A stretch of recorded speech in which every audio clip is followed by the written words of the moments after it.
y'all, it's Belle. Welcome back to my channel. This is going to be part 2 of the longer series I want to read.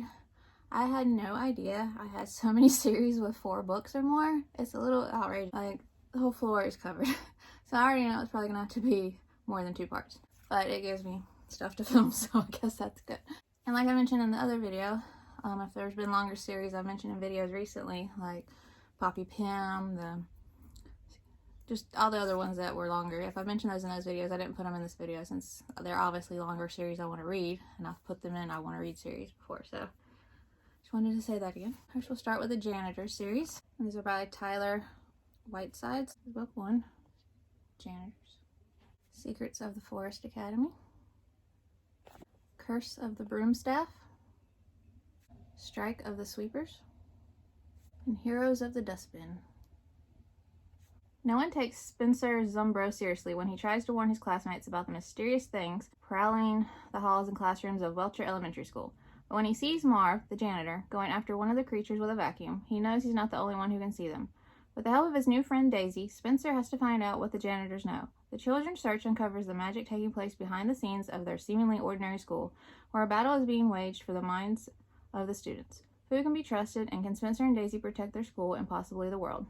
So these just sound so different and incredible, and I'm so excited for them, obviously. So, can't wait.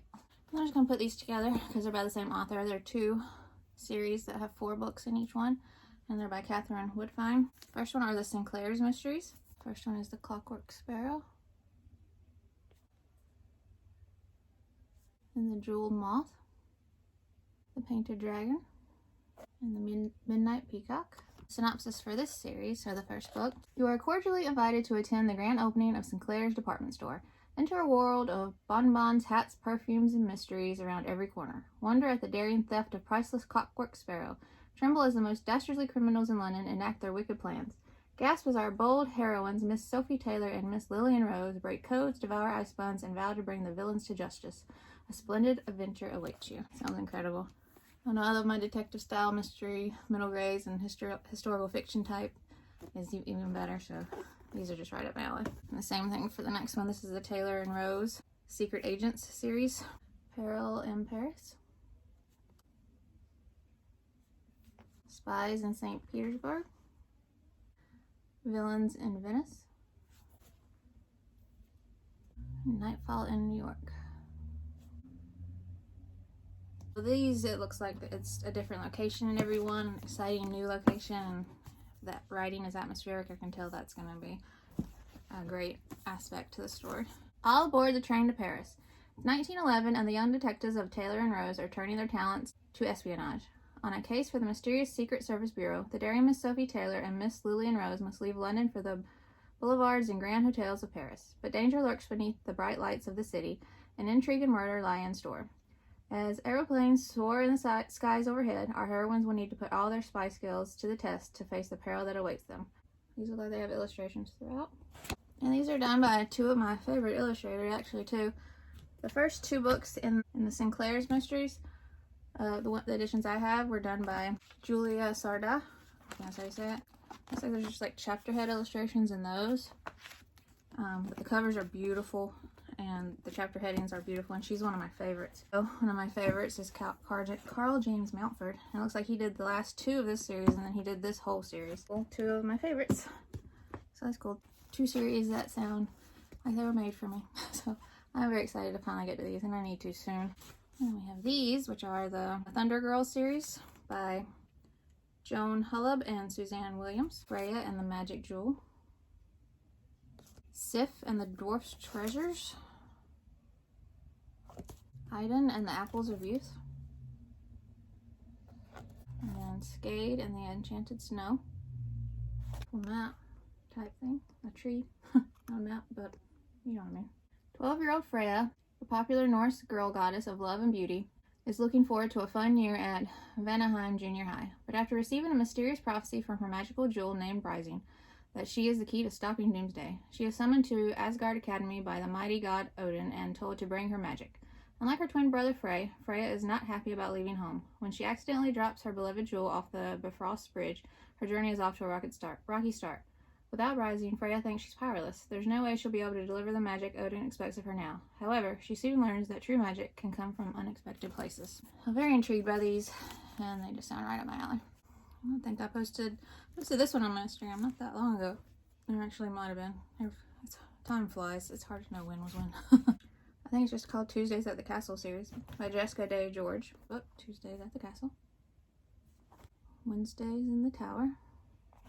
Thursdays with the Crown. Fridays with the Wizard. Saturdays at Sea.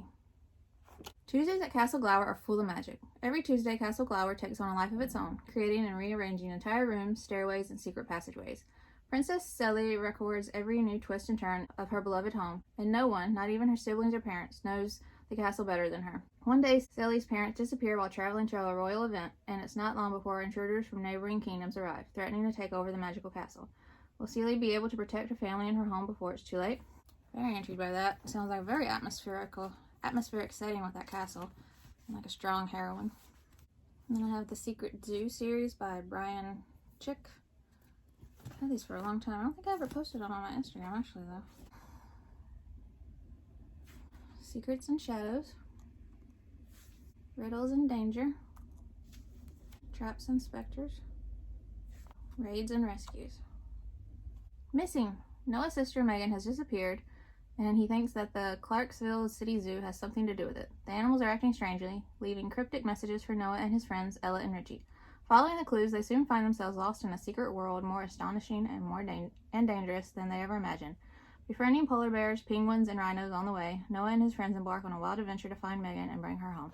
Very intrigued by that synopsis. It sounds incredible, imaginative, creative, so very excited. Then we have the Tapestry series by Henry H. Neff, and I had posted these recently on Instagram, and I said I knew there was supposed to be a 5th book, but I couldn't find it. But the author commented that at the very same moment, he was actually working on getting it released, and the cover artist was working on it, and he actually just did the cover reveal for book 5. And I can't remember if he put a date on that, but if he did, I'll put it in the description below, beside where I put the book and who illustrated it, if he does have a release date for it. But I know the cover reveal is out, and it does match these, so that's very exciting. Complete the series. So there will be 5 books. I have 4. Book 1 is The Hound of Rowan. Second Siege. The Fiend and the Force. And the Maelstrom. Beautiful chapter head illustrations, and even some full page ones sprinkled throughout. Max McDaniels lives a quiet life in the suburbs of Chicago until the day he stumbles upon a mysterious Celtic tapestry depicting the mythic cattle raid of Cooley. Now many strange people are interested in Max and his tapestry. His discovery will lead him to Rowan Academy, a secret school where great things await. Fantastic creatures, rigorous training, and his very own observatory within a mansion by the sea. But dark things are waiting too. When Max learns that priceless artworks and gifted children are disappearing from around the globe, he finds himself in the crossfire of an ancient struggle between good and evil. To survive, he'll have to rely on a shadowy network of agents and mystics, the genius of his roommate, and the frightening power awakening within him. So excited, these sound incredible. We have the Map to Everywhere series by Carrie Ryan and John Parke Davis. The first book, Map to Everywhere. City of Thirst. Shadows of the Lost Sun. Iron Tide Rising. Beautiful chapter head illustrations, and also full page illustrations sprinkled throughout. Wherever you need to go, the Map to Everywhere can take you there. To Master Thief Finn, an orphan from the murky pirate world of Caznot Quay, the map is the key to finding his mother. To suburban schoolgirl Meryl, it's her only way home after getting stranded on the pirate stream, the magical waterway that connects every world in creation. With the help of a bumbling wizard and his crew, they must scour the many worlds of the pirate stream to gather the pieces of the map to everywhere. But they aren't the only ones looking. A sinister figure is hot on their trail, and if Finn and Meryl can't beat his ghostly ship to find the maps, it could mean the destruction of everything they hold dear. Another one that sounds so intriguing. I'm like, I just want to read all these now. So excited. I think I posted these over a year ago. I'd had 2 of them forever, and then over a year ago, I finally got the whole series, and I was so excited. I still haven't read them. I don't really need to. It's the Fairyland series, I think I said, by Katherynne Valente. The girl who circumnavigated Fairyland in a ship of her own making. Talk about a title. And the girl who fell between Fairyland and led the revels there. The Girl Who Soared Over Fairyland and Cut the Moon in Two. The Boy Who Lost Fairyland. Good job, boy. Then The Girl Who Raced Fairyland All the Way Home. Beautiful chapter head illustrations. September is a girl who longs for adventure. When she is invited to Fairyland by a green wind and a leopard, well, of course she accepts. Mightn't you? But Fairyland is in turmoil, and it will take one 12-year-old girl, a book-loving dragon, and a strange and almost human boy named Saturday to vanquish an evil Marquez and restore order. Not since Oz has there been a land or a cast of characters so rich and entrancing. Short, but enough of a synopsis to have me very intrigued. Need to finally read these. We have The Century Quartet by P.B. Bacalerio. We have The Ring of Fire. Star of Stone. City of Wind. Dragon of Seas. 4 kids, 1 hotel room, and a briefcase full of mysteries. Rome, December 29th. A mix-up with the reservations forces Harvey from New York, Mistral from Paris, and Sheng from Shanghai to share a room with the hotel owner's daughter, Elettra. Soon the 4 kids discover an amazing coincidence. They all have birthdays on February 29th, Leap Day. That night, a strange man gives them a briefcase and asks them to take care of it until he returns. Soon afterward, the man is murdered. The kids open the briefcase. In it, they find a series of clues that take them all over Rome, through dusty libraries and dark catacombs, in search of the elusive Ring of Fire, an ancient object so powerful that legend says even a Roman emperor couldn't control it. Very intrigued. Loved a good mystery, and that sounds incredible. We have the Wild Rescuers series by Stacy Plays, who's creator of the YouTube series Dogcraft. Is Guardians of the Taiga. I love these wolves. Dogs, wolves. I'm thinking they're wolves. Escape to the Mesa. Expedition on the Tundra. Sentinels in the Deep Ocean. And this is another one of my favorite illustrators. She's one I can pretty much tell by looking at if it's done by her now. Vivian Toe. She's an incredible illustrator. The full page ones throughout too. I mean, look at that. Yep, wolves. The wolves saved her. Now it's her turn to save them. Stacy was raised by wolves. She's never needed humans to survive, and from what she sees of them, they're dangerous and unpredictable. For as long as she can remember, Stacy's pack of 6 powerful, playful wolves, Addison, Basil, Everest, Noah, Tucker, and Wink, have been her only family. Together, Stacy's pack patrols the forest to keep other animals safe, relying on her wits and each wolf's unique abilities to accomplish risky rescue missions. But as the forest changes and new dangers begin lurking in their territory, are Stacy and the wolves prepared for the perils that await them? A rival wild pack, the constant threat of being found by humans, and a lost dog with a secret that plunges them even further into harm's way. It's going to take the whole pack working together to keep the forest and Stacy safe. Sounds like a great adventure, great messages, and wolves. Exciting. Then we have Dr. Critchlor's School for Minions by Sheila Groh. And these are all naked hardbacks when no dust jacket is the title. And then Guerrilla Tactics, Polar Distress, Twice Cursed.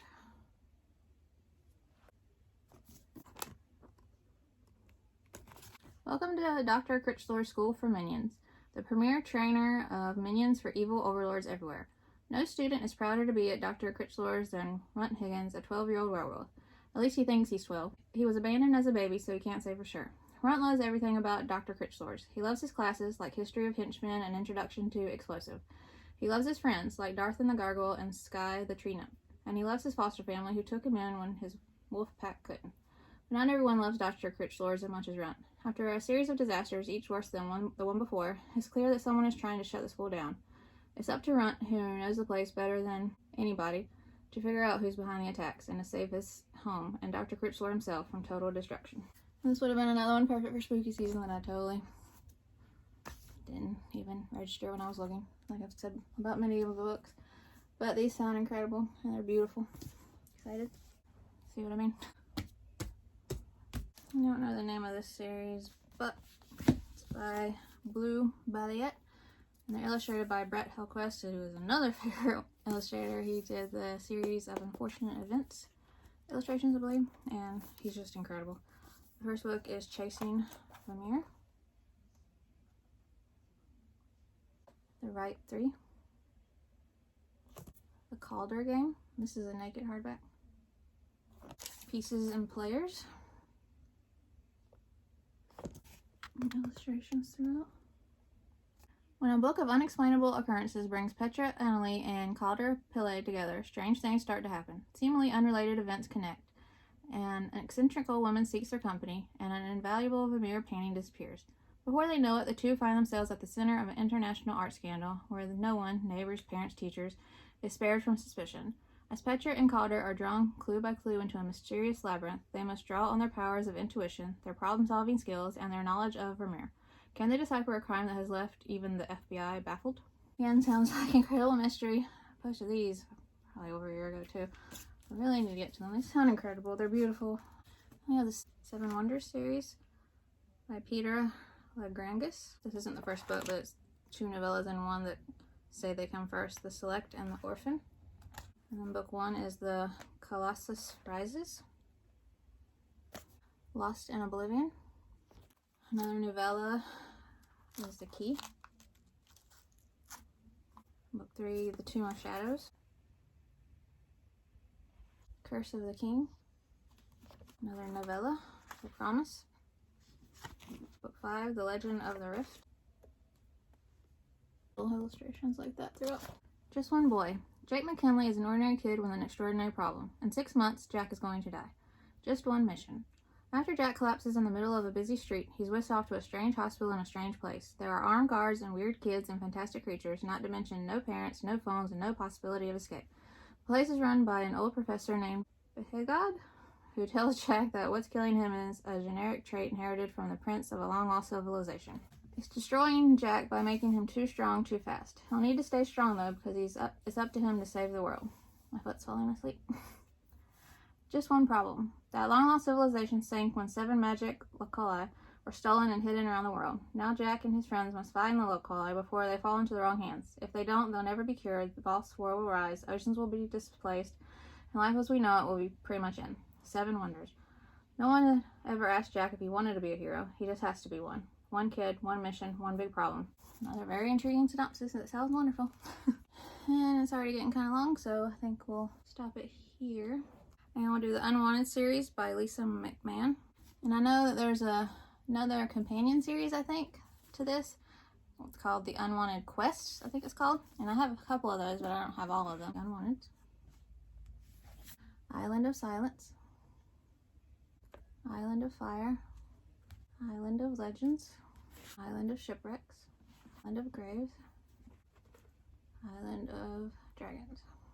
Every year in Quill, 13-year-olds are sorted into categories. The strong, intelligent wanteds go to university, and the artistic unwanteds are sent to their graves. On the day of the purge, identical twins Alex and Aaron Stowe wait for their fate. While Aaron is hopeful of becoming a wanted, Alex knows his chances are slim. He's been caught drawing with a stick in the dirt, and in the stark gray land of Quill, being creative is a death sentence. But when Alex and the other unwanteds face the Eliminators, they discover an eccentric magician named Mr. Today and his hidden world that exists to save the condemned children.